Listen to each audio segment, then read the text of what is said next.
Good morning बच्चों।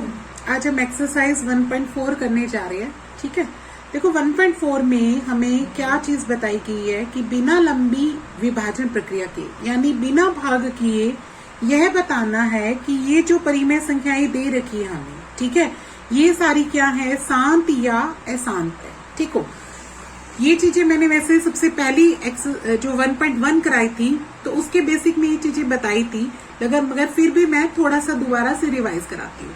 देखो, हमने दो तरीके की संख्याओं के बारे में पढ़ा, एक परिमेय और दूसरी क्या पढ़ी, अपरिमेय। ये सारा मैं बता चुकी हूँ। अभी थोड़ी देर इससे पहले वाली एक्सरसाइज कराई थी तब भी बताया था।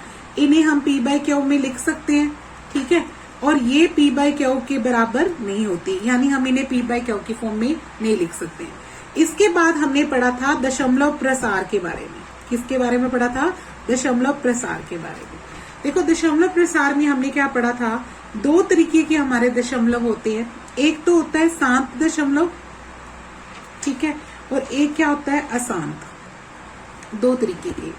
शांत का मतलब क्या होता है कि जो चीज खत्म हो जाती है, जैसे मैंने लिख दिया 2/5, अगर मैं इसको भाग करूं तो ये मेरा क्या आ जाएगा, 0.4 ये आ जाएगा। ठीक है, अगर मैं क्या लिख देती हूँ, 3/4 लिख दिया, 3 क्या लिख दिया, 4, तो ये भी क्या हो जाएगा, भाग हो जाएगा, 0 समथिंग कुछ भी आ जाएगा। क्योंकि देखो हम 4 है तो 4 का मतलब क्या होता है, 2 दूनी 4, तो हम इसे 3 से अगर 4 से भाग करते हैं तो देखो क्या आता है, जैसे 3 अंदर लिखा, 4 से भाग किया, 0.30 बन गया।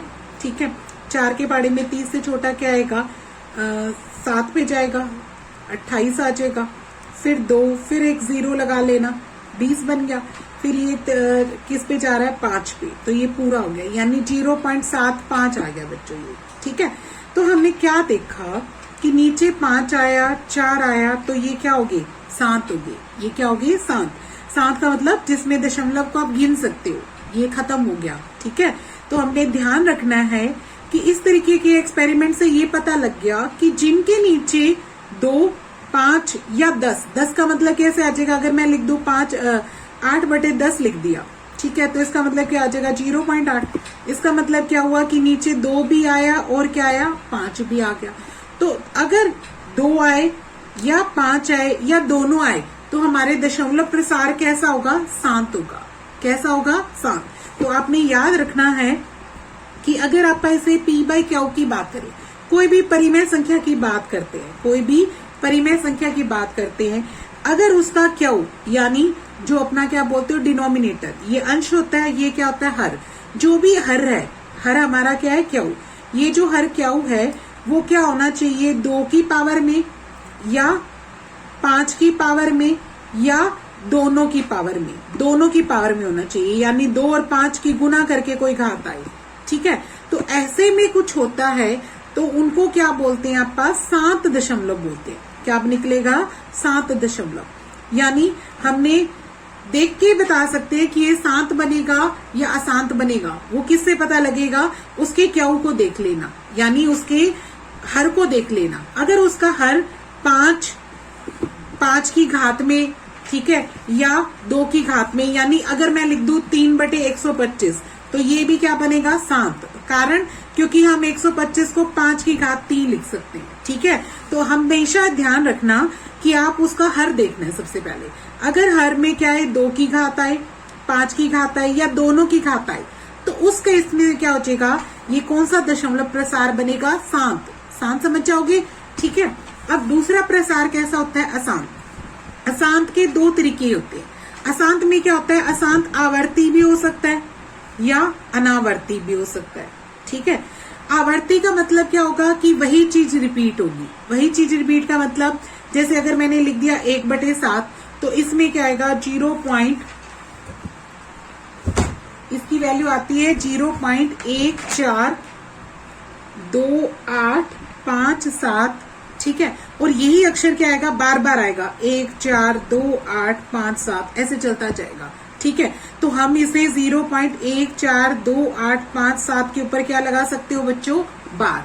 बार का मतलब कि यही चीज बार बार रिपीट हो रही है। तो ऐसी संख्याएं क्या होती है, आवर्ती होती है। जैसे मैंने 0.333 लिख दिया, इसका मतलब क्या होगा, ये क्या बन जाएगा, 0.3 के ऊपर क्या आएगा, बार। तो ये क्या होते हैं, आवर्ती प्रसार होते हैं। ये कौन से होते हैं, आवर्ती। अशांत का ही एक काइंड है। अशांत में क्या होता है, आवर्ती हो जाती है। ये कब होगी बच्चों, जब भी अपना जो क्यू है वो बराबर नहीं होगा 2 की घात और 5 की घात और दोनों की, ठीक है। यानी ये दोनों ना मिले तो वो क्या बन जाएगा, अशांत और आवर्ती बन जाएगा। अशांत और क्या बन जाएगा, आवर्ती, ठीक है। अनावर्ती दशमलव कौन सा होता है बच्चों, जिसमें आप बार नहीं लगाते। तो ये तो परिमेय संख्याएं भी नहीं होती, ये क्या होती है, अपरिमेय संख्याएं। ये क्या होती है, अपरिमेय। यानी आप इसको बटे में नहीं लिख सकते हैं, यानी ऐसी कोई संख्या नहीं लिख पाएंगे आप इसको कभी भी p बाई क्यू की फॉर्म में नहीं लिख पाएंगे। ऐसे दशमलव प्रसार कैसे होते हैं बच्चों, 0 पॉइंट मैंने लिख दिया 1, फिर 2, फिर 1 0, फिर 1 2, फिर 2 0, फिर 1 2, फिर 3 0, ऐसे चलते जाते हैं।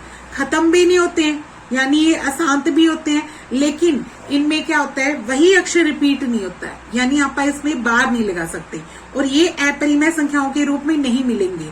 यानी जितनी भी परिमेय संख्याएं होंगी वो 2 ही तरीके की हो सकती है, या तो क्या होंगी, शांत, और अशांत होगी तो उसमें क्या आएगी, आवर्ती आएगी। अशांत होगी तो उसमें क्या आएगी, आवर्ती, ठीक है।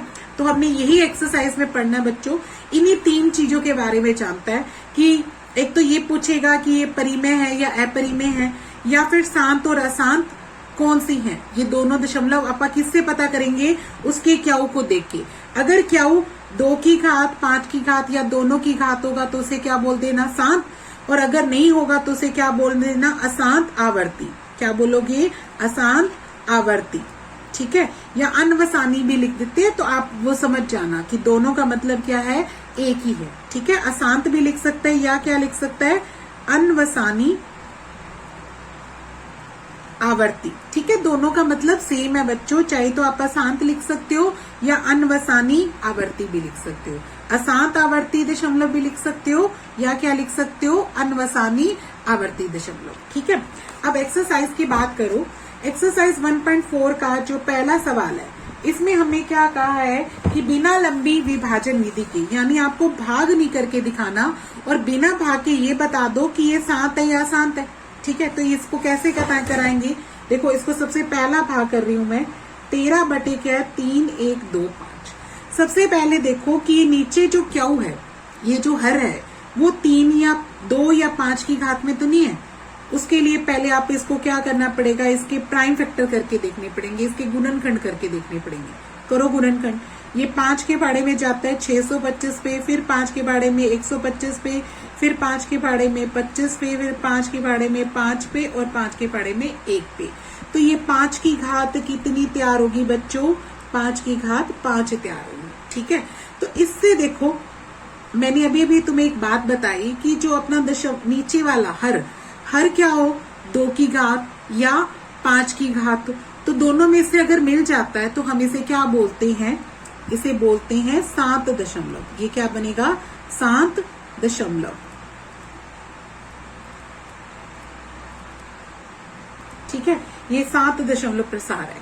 अब इसके बाद जो इसका दूसरा भाग है वो देखो, 17 बटे क्या है, 8। आप 8 को क्या लिख सकते हो भाई, 2 की घात 3 लिख सकते हो। सबको पता है 8 को क्या लिख सकते हैं आप, 2 की घात 3। 2 की घात 3 है तो भी मैंने क्या बताया था आपको, 7। तो ये भी क्या बनेगा, 7 दशमलव, ठीक है। इसका तीसरा भाग देखो, तीसरे भाग में दे रखा है 64 बटे 455, ठीक है। देखो ये खुद तो किसी पे पाड़े पे कट भी नहीं रहा। अगर आप 455 के गुणनखंड करके देखें तो ये सबसे पहले मैंने 5 के पाड़े में काटा 91, फिर 7 के पाड़े में काटा 13 पे और 13 के पाड़े में 1। तो नीचे क्या आया मेरा, 5 आया, 7 आया और क्या आया, 13। मैंने तुम्हें क्या बताया था, अकेला 5 आए या अकेला 2 आए या दोनों आए, लेकिन ये तो क्या हो गया, 7 और 13 भी है।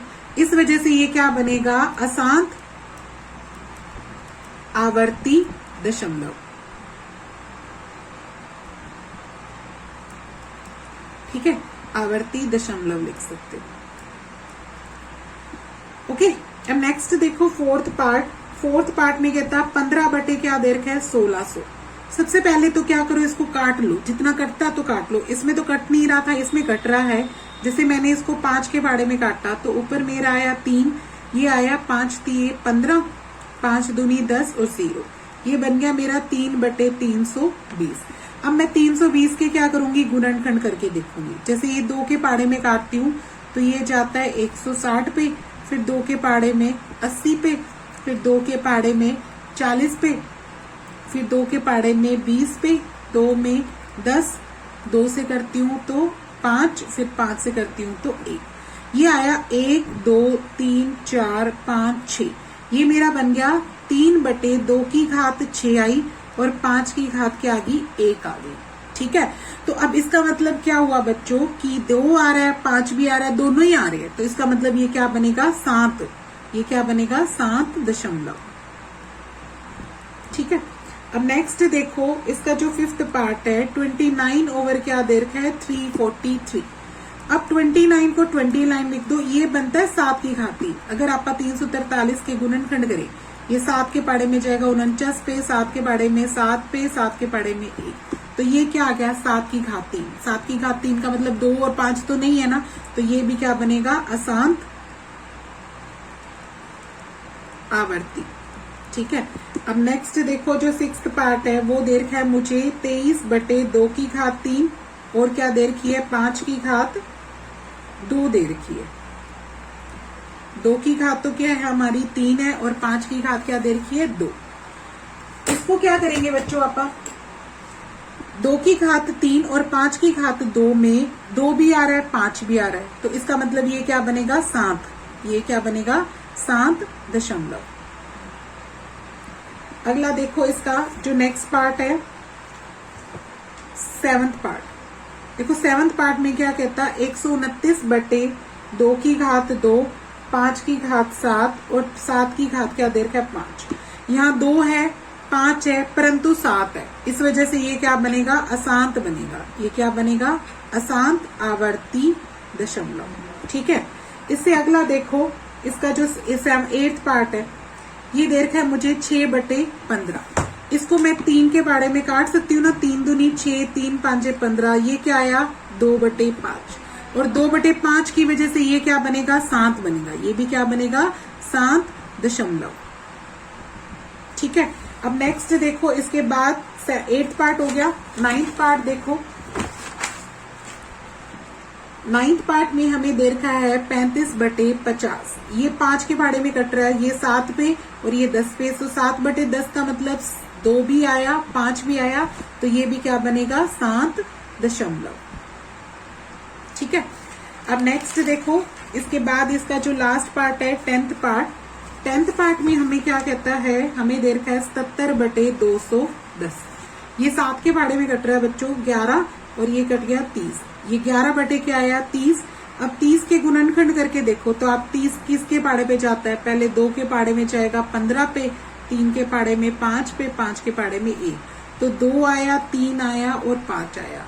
अब ये 3 तो कट नहीं सकता, अगर कट जाता तो ये हो जाता, लेकिन अब ये क्या बनेगा, अशांत और आवर्ती दशमलव। ठीक है। अब नेक्स्ट देखो, इसके बाद क्या कहता, इसका जो दूसरा प्रश्न है, इन्होंने कहा है कि ऊपर दिए गए प्रश्न में उन परिमेय संख्याओं के दशमलव प्रसार भी लिख के दिखाओ जो शांत है। ठीक है। जो शांत है उनको हमने लिख के भी दिखाना है कि उनका क्या आंसर आएगा, कितना कितना आंसर बनेगा। तो वो सारे पार्ट करेंगे जो शांत आए हैं। देखो इसका सेकंड में फर्स्ट पार्ट हमने किया था 13/3125, जो हमने क्या बोला था, ये शांत बोला था, और ये 5 की घात कितनी आई थी, 5 आई थी, किया था ना पहले भाग में। पहले भाग में हमने क्या किया था, 13 क्या आया था, 5 की घात 5, तो ये क्या बना था, 7 बना था, है ना। अब ये 7 है तो इसे दशमलव में लिख के भी दिखाना है, तो कैसे लिख के दिखाऊं, मैं इस 5 की घात 5 को क्या करती हूँ बच्चों, 2 की घात 5 से ऊपर नीचे क्या कर देती हूँ, गुना। देखो इसको करने का तरीका क्या होता है, जितनी भी 5 या 2 दे रखा हो तो उसकी क्या करो, उतनी घात बनानी होती है दूसरे से। कैसे, अगर 5 है तो किससे करोगे, 2 से, अगर 2 है तो किससे गुना करोगे, 5 से। ठीक है। तो अब देखो नीचे क्या आएगा, 5 और 2 की इकट्ठी क्या बना लेना, 5, क्योंकि देखो इसकी भी 5 है और इसकी भी 5 है, तो हम अंदर की वाले की गुना करके इकट्ठी घात क्या लगा लेते हैं 5। अब ऊपर देखो 13 गुना में 2 की घात 5, 2 की घात 5 अगर खोलते हैं तो ये कितना आता है बच्चों 32, 32 आता है। ठीक है, अब इस 32 को हम 13 के साथ गुना करते हैं तो ये हमें कितना देता है 416, और नीचे क्या बन जाएगा 10 की घात 5। 10 की घात 5 का मतलब समझते हो ना कि 5 जीरो लगा देना, 5 जीरो लगाई और 416। अगर मैं इसको दशमलव में लिखूं तो ये क्या देगा मुझे 0.00416 दे देगा। ठीक है, अब नेक्स्ट देखो इसका जो कौन सा पार्ट अपना सात आया था, दूसरा भाग भी सात आया था 13/8। ठीक है, इसको मैंने 17/8 सॉरी इसको 8 को क्या लिखा था 2 की घात 3, ये भी क्या बना था 7। तो इसको सात वाले को कैसे करना है, अगर 2 है तो मैं किससे गुना करूंगी 5 की घात 3 से, यानी यही बताया था ना कि अगर 2 है तो 5 से, 5 है तो किससे करना 2 से। अब इधर क्या होगा देखो 2 और 5 की इकट्ठी क्या बन जाएगी 3, ऊपर क्या आया 17 और 5 की घात 3 कितना होता है 125। अगर आप इसकी 17 से गुना करते हैं तो ये देता है 2125, और नीचे क्या बन जाएगा 10 की घात 3, 10 की घात 3 का मतलब क्या बन जाएगा 1000, और ऊपर क्या है 2125, अगर मैं दशमलव लगाऊं तो ये 2.125 आ जाएगा। ठीक है, अब इसके बाद हमारा कौन सा दशमलव था चौथा भाग, चौथे भाग में हमने 15/1600 था जिसको 5 के भाड़े में काटा था, तो ऊपर तो क्या आया था 3 और नीचे क्या आया था 320। अब 3 तो 3 था और 320 को मैंने क्या लिख के दिखाया था बच्चों 2 की घात 6 बनी थी। देखो सभी हमने देखा था 320 क्या बना था 2 की घात 6 और 5 की घात क्या बनी थी 1, तो आपने भी यही लिखना है 2 की घात 6 और 5 की घात क्या बनी 1, और ये क्या था 7। अगर देखो 2 की घात भी आ गई अब 5 की घात भी आ गई, तो ऐसे भाग में हमने क्या करना है 5 की भी उतनी बनानी है जितनी बड़ी हो। सबसे बड़ी घात देख लो कि किसकी बड़ी है, इसकी बड़ी है ना, तो ये कितनी है 6, तो आपने 5 की भी कितनी बनानी है 6 ही बनानी है। ठीक है, तो 5 की 6 बनाने के लिए किससे गुना करने पड़ेगा 5 की 5 से, क्योंकि एक तो है मेरे पास, अब मुझे किससे गुना करना पड़ेगा 5 की 5 से। तो याद रखना जो बड़ी घात है वही बना करेगी हमेशा। ठीक है, 2 की घात तो 6 है और 5 की घात क्या है 1, तो आप 5 की घात किससे गुना करोगे 5 से। तो अगर नीचे गुना की तो मुझे ऊपर भी गुना करनी पड़ी। अब देखो 3 तो 3 है, 5 की घात 5 आता है 3125। नीचे क्या आ जाएगा बच्चों 2 और 5 की इकट्ठी क्या बन जाएगी 6 बन जाएगी, क्योंकि 5 की तो ये क्या बन गई 6 और 2 की 6 थी। अब 6 का मतलब क्या हो गया 10, 10 की कितनी बन गई 6 जीरो लगा लो 1 2 3 4 5 6, और इनकी गुना कर दो, इनकी गुना हमारी कितनी आती है 9375। अगर मैं दशमलव लगाऊं तो ये आ जाएगा 0.009375 आ जाएगा। ठीक है, ये चौथा भाग हो गया। और चौथे भाग के बाद हमारा कौन सा भाग बना था, हमारा बना था छठा भाग। छठा भाग देखो, छठे भाग में हमें दे रखा है 23/2 की घात 3 और 5 की घात क्या दे रखा है 2। ये भी क्या बना था 7 बना था, ये भी क्या बना था 7 दशमलव। तो देखो 2 की घात अब इसमें भी बड़ी देखनी है, अब 2 की 3 है और 5 की 2 है, तो सिर्फ एक ही घात चाहिए किसकी 5 की। तो आपने 5 से ऊपर भी गुना करना है 5 से नीचे, इससे क्या होगा 2 की भी 3 बन गई और 5 की क्या बन गई 3, क्योंकि 2 तो है आपने एक एक और कर दी। 23 को 5 से गुना करते हैं तो हमारा कितना आता है 115, तो ऊपर 115 आया, नीचे 10 की घात 3, 10 की घात 3 का मतलब 1000 बना लिया, और ऊपर 115 0.115 आ जाएगा इसका। ठीक है, अब इससे अगला भाग हमारा जो 7 आया था वो आया था 8वां भाग। 8वें भाग में देखो बच्चों 6/15, जिसको मैंने 3 के भाड़े में काटा था, 3 दूनी 6, 2/5, 2/5 भी क्या आया था 7 आया था, और इसको हम सीधा कर सकते हैं 5 है तो किससे गुना करना 2 से, ऊपर 4 आया, नीचे क्या आया 10, तो ये 0.4। इससे अगला भाग अपना 7 आया था 9th पार्ट 35 बटे क्या था 50, जिसको मैंने 5 के भाड़े में काटा था 7 और नीचे क्या आया था 10, ये 7 ही है और इस वजह से ये 0.7 सीधा नीचे 10 है तो सीधे ही बन गया ये 0.7। ठीक है भाई, अब इससे अगला जो थर्ड क्वेश्चन है वो पढ़ने जा रहे हैं। देखो थर्ड क्वेश्चन में क्या कहता, कुछ वास्तविक संख्याओं के प्रसार नीचे दर्शाए गए हैं। प्रत्येक स्थिति में निर्धारित कीजिए कि यह संख्या परिमेय है या नहीं।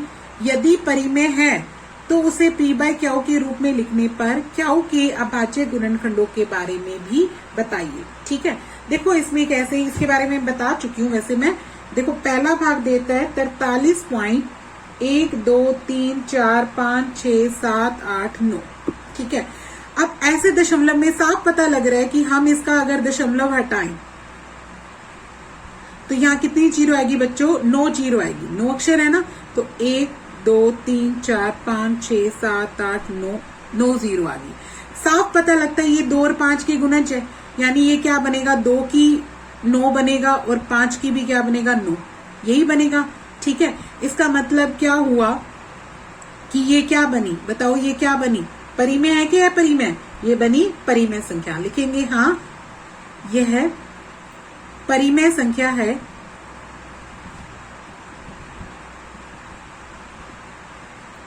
तथा क्यू के अभाज्य गुणनखंड, क्यू के अभाज्य गुणनखंड